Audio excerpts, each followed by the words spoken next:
All right, folks, let's take a quick look at the markets today. Bitcoin down a little bit as the stock market is pretty much down. I wouldn't say crashing, but definitely down. Excuse me. XRP still holding on to 51 cents. I'm kind of impressed with XRP, at least in actual performance. I do think we're going to have a big XRP dump very soon, but we'll see what happens. Cardano now under 42 cents. So usually Cardano gets a little bit of a bounce at these levels. We'll see if that happens. I mean, everything's just all around down. Matic kind of hanging out that 83 cents. Probably will eventually go back down to 75 cents is my prediction. Might pick some up at that point. Litecoin, good old Litecoin, still hanging out at $53. Folks, Litecoin has been a great store of value this bear market, especially if you bought it under $75. I'm looking to buy some more Litecoin. All right, folks, so yesterday I did a video on the whole Celsius situation and how all these big YouTubers were promoting it. And I want to kind of clarify, I would say most of the YouTubers who were promoting Celsius didn't think it was a scam. My point is they just have no grasp on the market. Like, I knew it was a scam, just like I knew UST was a scam and Luna was going to go to zero. But I think a lot of these guys, hey, they saw, hey, look, they can make money promoting it. It looks good on paper. And a lot of these guys actually put money into these lending protocols as well. Listening to Crypto Banter, sometimes he puts out good information, this Crypto Banter. And the only reason is because Crypto Banter ran over here, didn't have any money in Celsius. He was a big supporter of Celsius, and he had Alex Masensky on the show a bunch, but I guess he didn't have any money in, so he wants to call out some of these people who had money. But here's kind of interesting. George with Cryptos R Us, while he was promoting Celsius, he was taking money out of Celsius. So that's kind of my point. The one way you can tell if a crypto influencer is lying, especially a crypto influencer who does sponsorships and things along those lines, is if their lips are moving. If their lips are moving, they're probably lying to you. So here's a little interesting clip right here I want to play. So George, Bitfinex caught on to George from Cryptos R Us, and he says, while you're making videos claiming that Celsius concerns were all just FUD, you're withdrawing your own money from Celsius. And he went and you've got all of George's withdrawals from Celsius. Quite big amounts, 40,000, 60,000, 100,000, 60,000. So George was withdrawing all his money. Here's one which makes me feel, Chrissy Mashinsky, she took.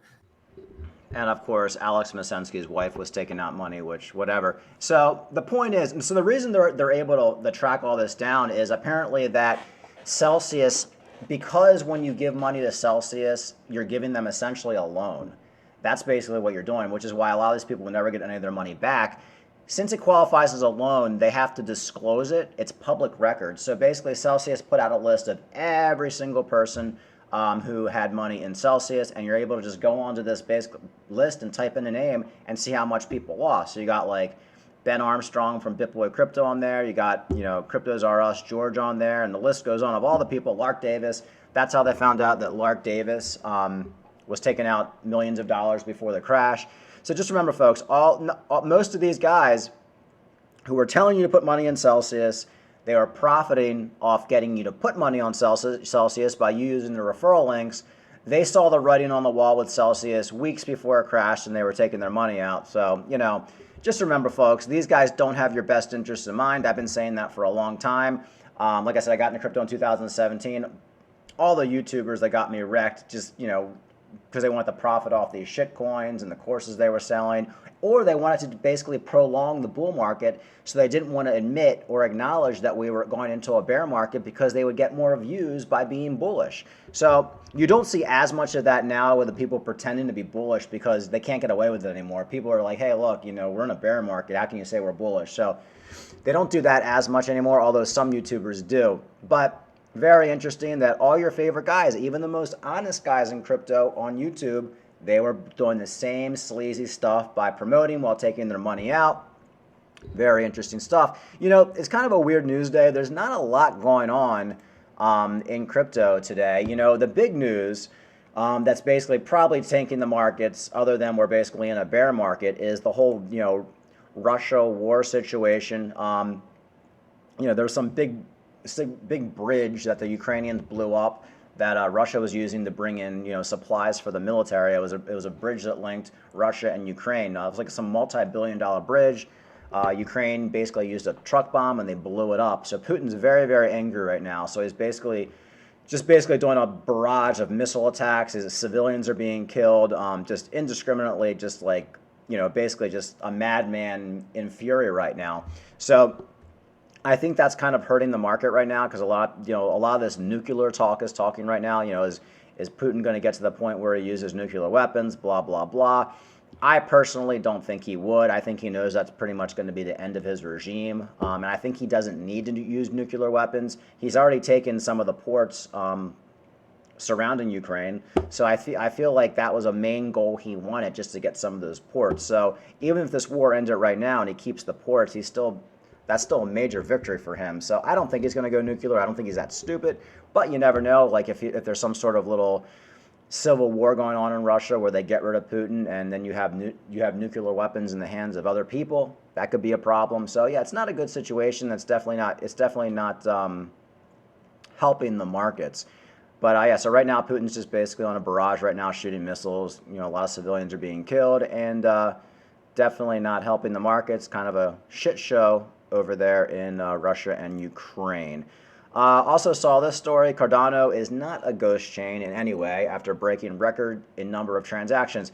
Just want to let people know, if you're long in Cardano like me, no matter what people say, the one way you can tell if a blockchain is basically doing okay or it's going to survive is if transactions are up and growth is up. We know Cardano's been growing. We had the Vasco hard fork, but also they're at record number of transactions this year. And this basically every year gets higher and higher. That's why I'm so confident that Cardano will eventually hit between $10 and $20, 10 being on the low end. I think towards the end of the 2024 bull run, probably going into 2025, you're going to see that $15 to $20 Cardano. And remember, folks, it's only a couple years away because 2023 is only a few months away. So time flies by. But Cardano is very, very used to basically not doing much for a while. I remember I was in Cardano in 2019, 2018. It just basically hung around between 4 and 12 cents for years. And then people were saying it was going to be a scam. It wasn't going to go anywhere. I actually got out of some of my Cardano to put into other coins that didn't do very well. And then one day I woke up and Cardano was 50 cents, 60 cents, 70 cents. Next thing you know, it's $3. So don't get bored. What's going to happen right now in crypto is a lot of people are going to get bored. They're going to sell. They're going to try to get into something else. They're going to be selling their coins to put into different coins, or selling their coins to get into stocks, or basically just selling for cash because they're just bored. Folks, you got to have patience in this game. We're already probably 70% through the worst of this bear market. And, if you made it this far, why the hell would you sell? I mean, it's like you're almost there. It's going to be a bad 6 months. It's going to be a bad crypto winter. It's going to be, a lot of crap going on in the world. We're going to see flash crashes. And that's another thing people are talking about right now, is Bitcoin about to have a flash crash down to like $17,000, $18,000? I mean, maybe, who knows? But I mean, if you have money on the side, who cares? Like right now, to me, this is boring. I don't like seeing Bitcoin hanging around at $19,000. It's been here for months. Like, if Bitcoin could have a flash crash like today, like down to $16,000, $17,000, you're going to see these altcoins go down by 40%. I mean, what an opportunity to buy. You'll be able to get Cardano at like 35 cents, 30 cents. Theta might be like down to 85, 90 cents. Like, what a deal. BNB down to 220. Now, BNB is one I'd be looking to buy if we can get BNB under 220, because BNB is going to be well above $300 in the coming months. Even an XRP dump, if you're really into XRP, wouldn't be a bad opportunity. So there's a lot of opportunities here if we get a flash crash. And remember, we always get a couple flash crashes a year in crypto. People are like, oh, flash crash, it's the worst thing. We get like 1 or 2 flash crashes a year. I remember I was walking my dog. I don't know, it was like maybe it was a year ago. This was a flash crash. I remember I'm walking my dog, Bitcoin. I forget what it was down. I think it was at around like $25,000 or $28,000. No, this is when it was. I think it was like $40,000. And then Bitcoin just dropped like $5,000 in like a day. And I'm just like, what the hell is going on?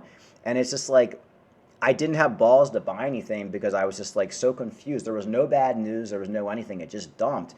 And I told myself at that moment, I'm like, look, I got to be prepared to buy these flash crashes, because it literally when you get a flash crash, the next day it's like nothing happened. You know, it's like you'll drop, the Bitcoin will drop 30%, and the next day you're just back like nothing happened, and all the people who bought then made a ton of money. So I've learned so much over the years, like not to make these mistakes and just buy the flash crashes. A flash crash is the best thing in crypto.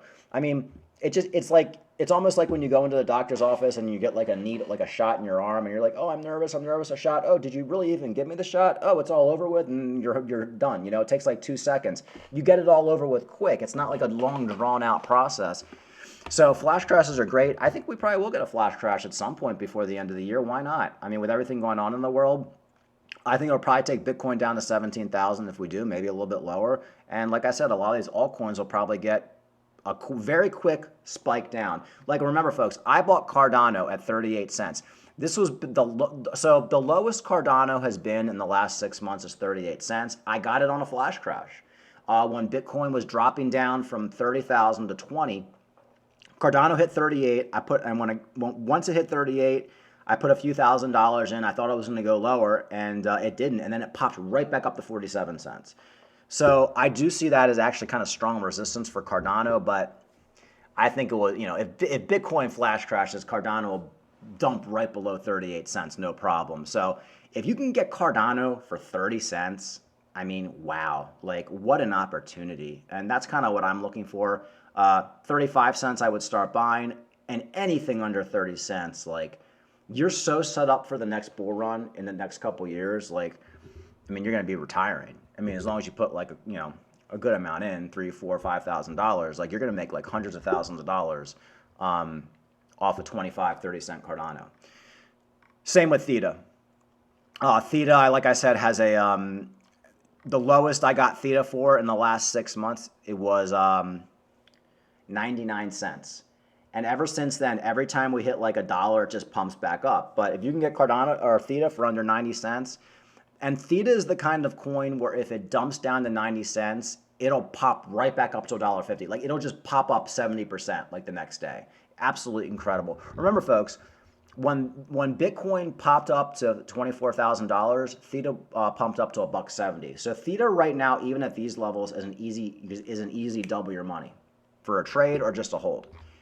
So that's pretty much it, folks. I mean, look, I was looking for news this morning. I'm like, what news can I talk about with crypto? And of course, you got the Celsius news, which I've talked about. Okay, we know all the YouTubers are scammers.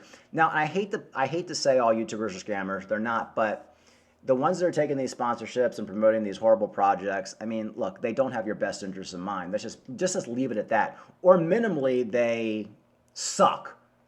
They suck as giving advice. I mean, even if you want to just basically say they're not scammers, whatever the reason is, if you were getting shilled Celsius, if you were getting shilled UST, which remember, Cryptos R Us, George was a big shiller of UST. He lost a lot of money there. These people just don't have a good gauge on the market. Yeah, they make a lot of money from the YouTube channel. They got into crypto early, so they have a lot of money, but they're very reckless. And my goal is to not be reckless, because in crypto, it's very easy if you have a couple $1,000s to lose it all. So, and then you don't have any more money to invest. So let's try not to be reckless on this channel. And that's why I'm not talking about the metaverse stinky pinkies as much right now, because I really don't want anybody listening to my channel to be dumping a lot of money into these metaverse coins that there's no guarantee they're going to be around in 2024. So right now, I'm only talking about coins that I'm confident. Doesn't mean they will, but I'm confident they're going to be around for the next bull market. If you want to go look at the metaverse coins like MetaHero, Vulcan Forge, which I love, there's a bunch of other ones on the metaverse section on KuCoin. Go for it. I'm buying them, but I'm not really talking about it right now because I just don't feel like being in a situation where like one of those coins goes to zero and I have to like eat hay. And I've already talked about them in previous videos. So you can do your own research on MetaHero, Vulcan Forge, which is one I love, and there's a bunch of other ones on there. MetaHero, Theta is actually a metaverse coin as well. Gala Games, but Theta is like a higher market cap metaverse coin, so I don't really put it in that realm. But Gala Games is good as well. But let's stick with these high market cap coins for now, because in a flash crash, some of these metaverse coins could dump 50 or 60%, and I don't want to be telling people I'm buying any right now and then it drops 50 or 60% and then I just look like an idiot. So I'm pretty confident if people are sticking with the Cardanos, the Bitcoins, the Ethereums, the BNB, the Matics, the Thetas, the Litecoins, Litecoin underrated, or the Chainlinks, all these big cap coins, you'll do very, very well in 2024.